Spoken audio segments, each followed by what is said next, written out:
Today we are going to have a look at the Azure AD Access Package.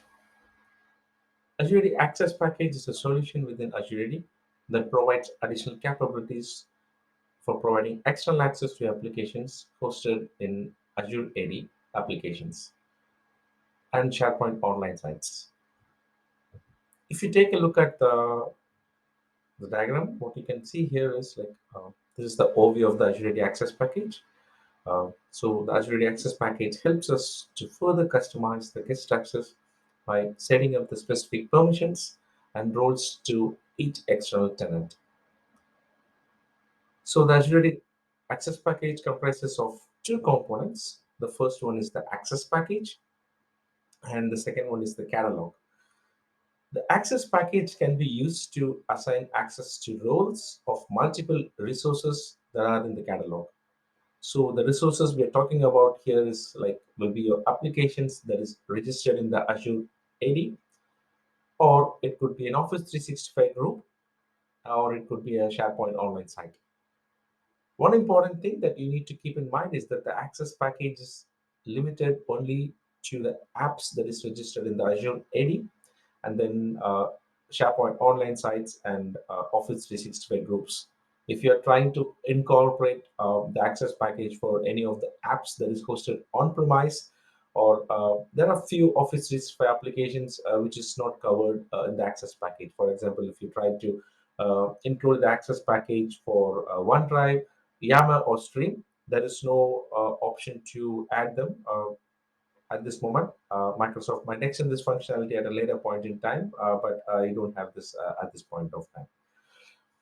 Okay, so the first thing is in order to proceed with the access package, you need to have some prerequisites, which is in order to create that, you need to be either a catalog owner to create the catalogs, and then you need to be an access package manager to create the access packages.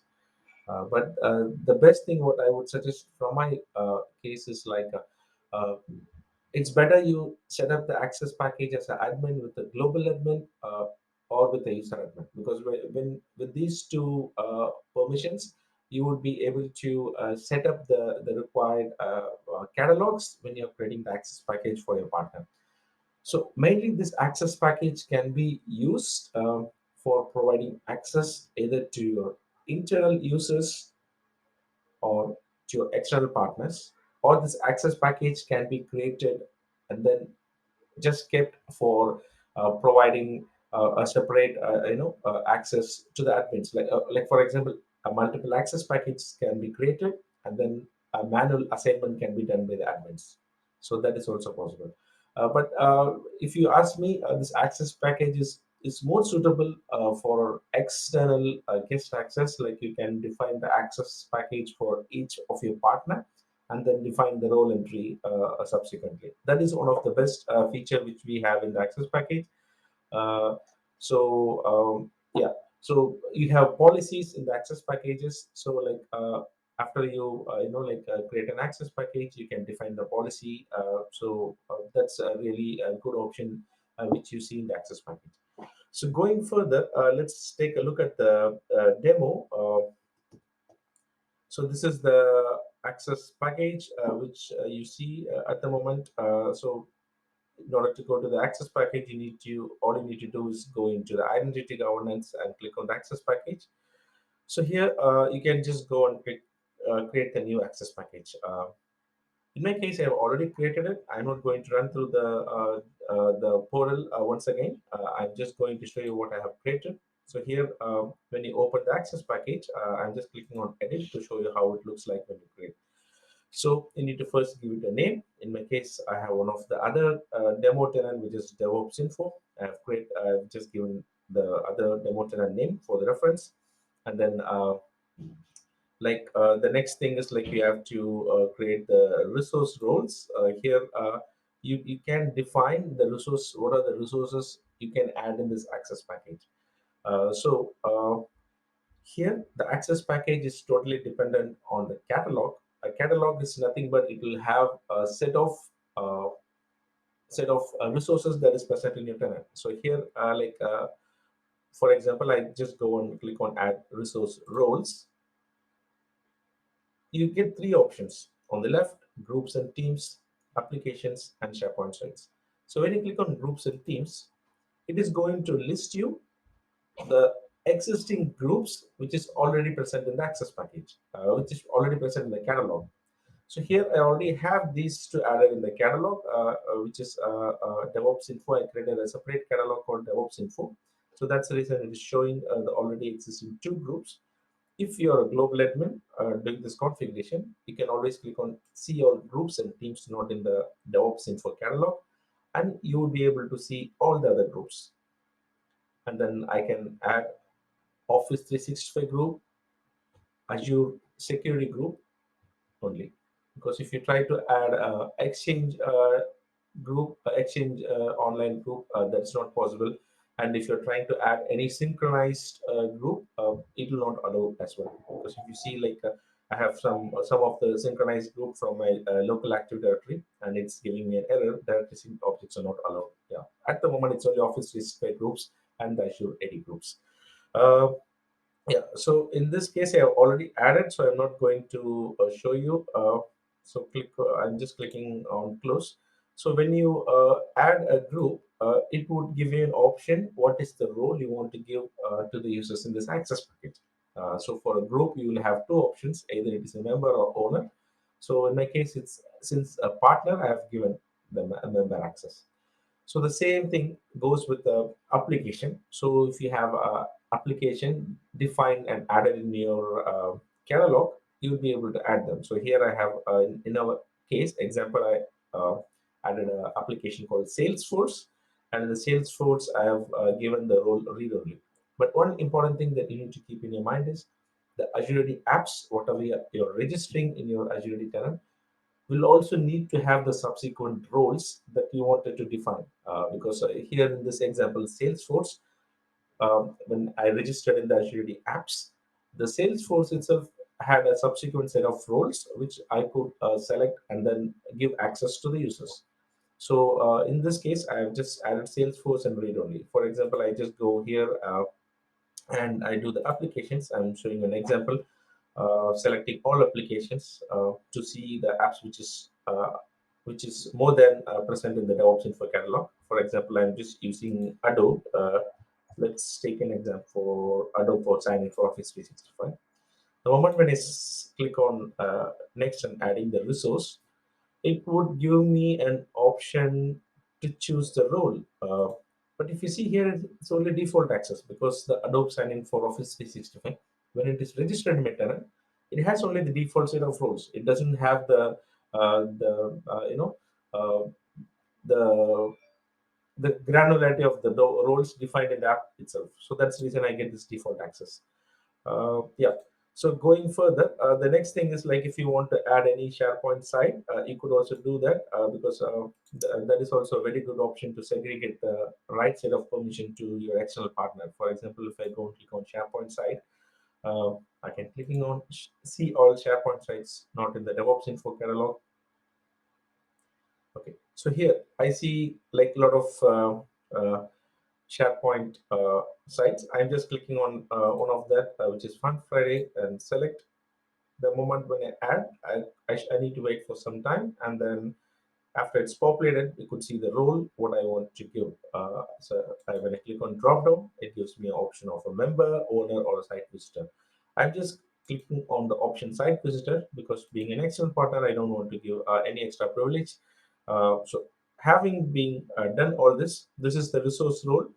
You're adding a resource to your catalog and then giving that to your access package. And in the access package, you can define what set of permissions that particular access users in the access package needs. So here I have defined the right set of roles, what you could see here. And going further, there is something called policies. This is also really a good part which I wanted to tell you because in the policies you can define what set of onboarding procedures you need for the users to access and utilize this access package. So when I click on the policy, initial policy, this is what which I defined. So in this initial policy, yeah, because you need this policy who can request the access package. That is very important, because without the policy, if you don't create a policy, then the access package will not be utilized. So when you go to the request, here is the place where you can request the access for users in your directory, for users not in your directory, and none. So this is what I was telling during the initial part of the video. So you could define the access package for users in your directory, or you could define for your guests, and then you can define even just create an access package and keep it in your tenant. And whenever you want to assign, it can be a direct assignment done by the administrator. So these three options you have at this moment. And then this is the interesting part, which you could see for giving access package to your guests. Okay, so here when you see like giving access package to connected organization, this is something you're giving the access package only to a specified external partner, which is defined in your connected organization. I would show you the connected, what is connected organization. So in the identity governance, you see something called connected organization. This is something one of your external partner or vendor, where you're adding him and keeping him as your one of your trusted partner. So this connected organization would be utilized here, just in case if you are using the access package for each of your guest account. Uh, I would suggest you to go in this, because for each of your external tenant, you can have one connected organization and add those users, add those particular um, Azure AD tenant like this, and then give the access, the required access in this way. And then here you have something like require approval for the access package, and then enable new request. And going further into the requester information, this is a very good option, which is uh, meeting some prerequisites for the requester, because in the access package you have an option to hide the access and do not hide the access. For example, if your access package is not hidden, uh, users having that URL can request access to the particular access package. So the moment when the user is requesting access to your access package, you can set some mandatory questions before requesting. So like the moment when a user receives an email for the access package, as an end user, when he clicks on it, he would be challenged with these questions. Okay, enter the justification why you need access. So he needs to enter, okay, I am one of the DevOps info partner. And then the next thing is like mention the country. You can add multiple choice questions. Here in my example, I have just given, okay, I'm from India, and then the he needs to enter the, yeah, country as India, and then for Netherlands, he or she needs to enter as Netherlands. Okay, so this is the option you can request before someone is requesting access to access package. And going further in the life cycle, um, this is the core part where you are defining, like, okay, so when you want access to your package, like for example, the access packages assignments expire in so many days, and then users can request on a specific timeline. This is a very good option, because when you select this option, yes, like when a welcome email goes to the access package for the user, for the end user, when he's requesting access, he will get an option request this access for a specific time. So like he can say yes, and then he can mention I need access only till end of December. So when that is done, his access will be automatically revoked after December. So this option is good. And in the advanced expiration settings, you have some options allow users to extend the access. When you click on yes, then like when the access has been terminated, they will get an email. Okay, your access has been terminated, and then you can request access. And then when they click on it, they can request access, and then like after we approve, they will get access. So this is one of the option we have here. And then the last one is the access reviews. The access reviews is a really good part, like where periodical review, like a weekly, monthly, or a quarterly review can be done. Let's say if you have a SOC team set up already in place, maybe this can be added as one of the additional monitoring tasks for them to see how the external partners or your external collaborators are utilizing um, uh, your applications and services, consuming your services that is given through the access package. So this is really good. So here I would not suggest to go with the self review. Better you go with the specific reviewers and add your monitoring team so that they can do this on a periodic basis and give a report of what are the services that is being currently consumed in your Microsoft ecosystem. Yeah, and going into the rules, this is uh, one of the component which is in the preview right now, because you could select some flow, like okay, if the request is created, and then you can have some custom actions and picked up from your user properties, and then later you will be able to uh, create a flow in that part. If you want, you can explore this part. Currently it's in the preview state. Okay, so going further into the access packages, I wanted to show you another one good thing about the access package. Okay, so here in the policies, you have something called auto assignment policy. So the auto assignment policy is like it will automatically assign the access package to the user which is present in your directory. But the initial policy would send an email to the user, and the user will receive a link. And in the link, he needs to click on request access and then justify the questions. But here in the auto assignment policies, something like you can create a dynamic rule to automatically assign the policy. Here, for example, in the auto assignment policy, I have defined a rule syntax. Like for example, user type is equal to guest, and the user company name is equal to DevOps info. And then when I create an auto assignment policy, it is automatically going to look for the guest user in my tenant easy cloud info, and then okay, if the company name, the guest account properties has a company name called DevOps info, it is going to pick up only those users and add them into into this particular access package. Yeah. So this is one of the benefit of the access package. And coming to the catalog, as I said, you can come here and define new catalogs from your side. The already created one, which I'm showing you here, this is the resources.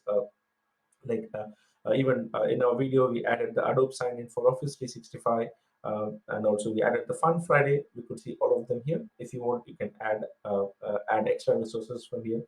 And then it could show you already the associated access packages, whatever it is present for this catalog. We are using the DevOps info access packages. It is showing. You can define multiple access packages to one catalog. That is also a good option which you have.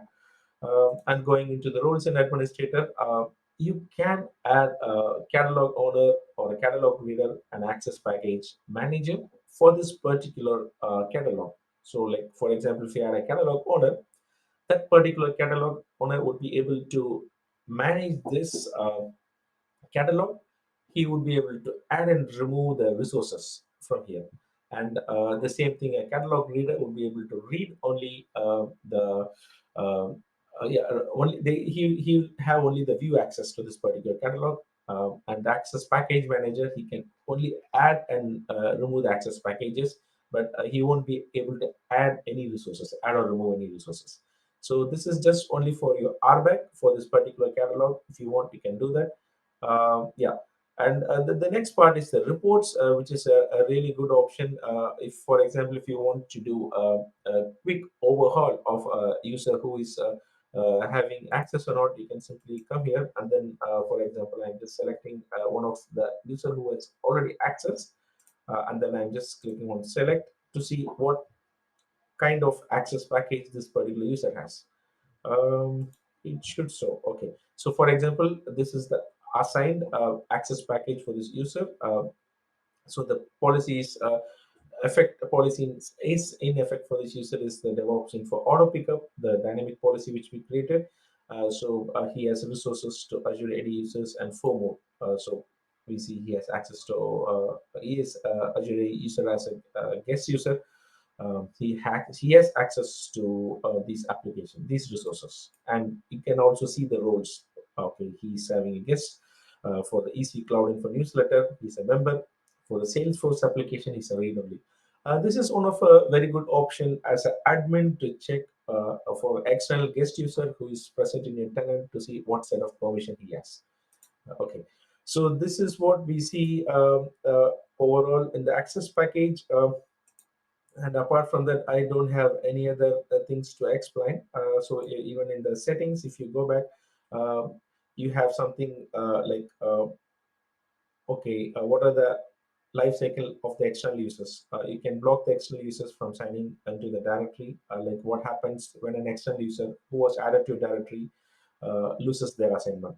You can set like block external user and then remove the external user. This is one of the better way to have a life cycle management.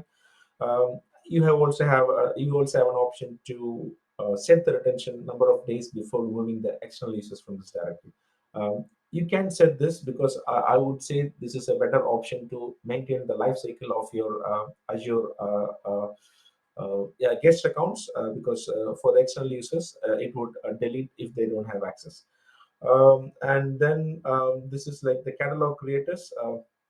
By default, only administrators and user administration can create and manage catalog. So if you want to create the catalog creators, then you can add the catalog creators here. If you want to delegate the catalog creators.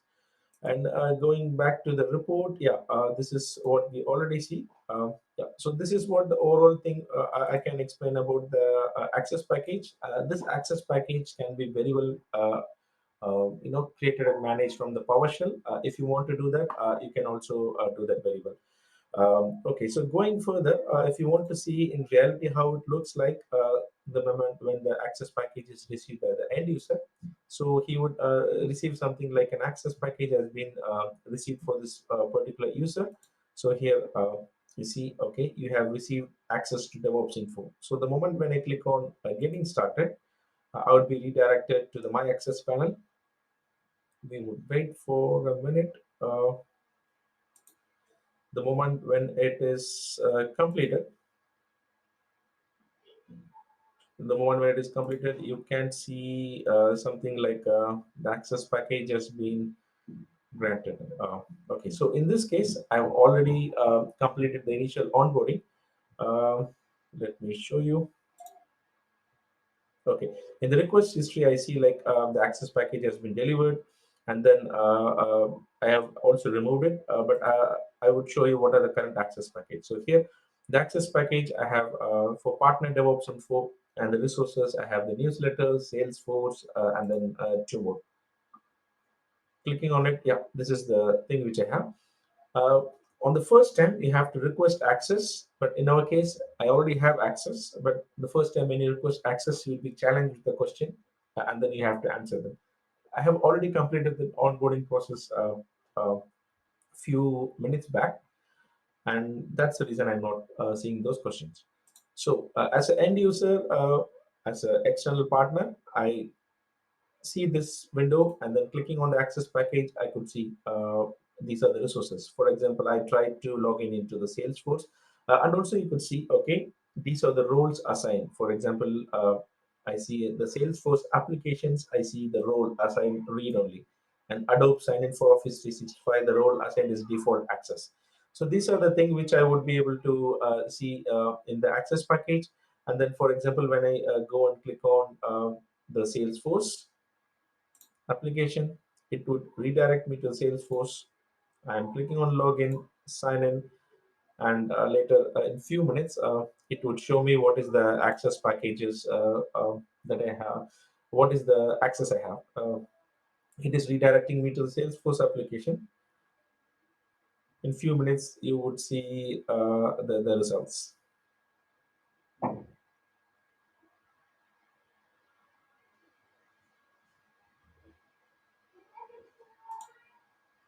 So here in the access package, the Salesforce, the moment when you log in, you see like it is giving me the option to install the Salesforce because after installing, I'd be able to use this application as a reviewer. The same thing goes with, for example, the newsletter, Easy Cloud Info newsletter. So when I click on it, I see the Easy Cloud Info newsletter. Yeah, this is one of the public group which I created, and then I see as an end user. I would say the access package is a really a great way to provide access, to your external partners, and it helps further to customize the guest access. by setting up the right permissions and roles to each of your external identities.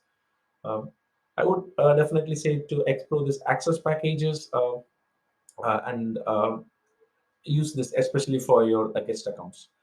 Hope you enjoyed this video. Feel free to subscribe for getting more tips and tricks on the Microsoft Cloud Platform. Thank you.